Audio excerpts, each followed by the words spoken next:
国际航空请长考的旅行空服员是愈来愈多啊。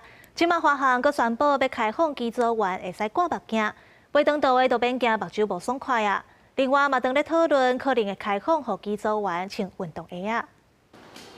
中华航空开国际航空先例，即日起开放空服组员特勤时会使挂一个有倾角的目镜，提升长时间看市区飞行的舒适度。目镜款以简单大小、透明的镜片为原则。华航也建议予组员伫机上特勤时会使穿运动便鞋，减轻脚部负担。服务员讲会以上好状态提供旅客高品质服务。工会讲，组员正式开放挂目镜已经有半年啊，劳资才得到共识。正常戴眼镜戴10几个小时，他也会非常的不舒服。争取的过程中，其实有一些不愉快，到最后双方才达成了一个协商的共识。台湾虎航也跟进最近开放客舱组员特勤时会使挂目镜。虎航月初已经伫董事会通过第3代机队计划，才启动换新制服专案。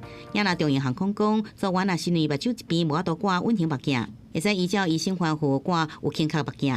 另外，伫2023年开放空服员会使家己选买悬度2.5公分的舒适鞋款。新华航空也规范组员目睭无爽快，会使申请经过核准挂目镜服裙。组员会使穿皮底鞋服裙，依照个人需求取得平衡。空服员这工作大部分时间就是在走路啊，或者起立蹲下搬运东西，所以穿运动鞋一定是比较舒适的。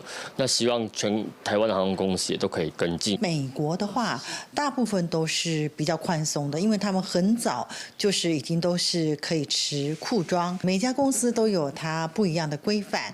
航空培训机构业者分析，因为企业文化形象无同，欧美航空一般对空服组员的服装仪容约束较少，像是英国维珍航空温准空服组员会免化妆，也使露出俏丽。桃园市空服员职业工会讲，就伫顶个月，日本上大的航空公司日本航空开放空服员甲地勤人员拢会使穿运动鞋来服裙，希望国际航空也使得到国际维护工作上的健康。记者综合报道。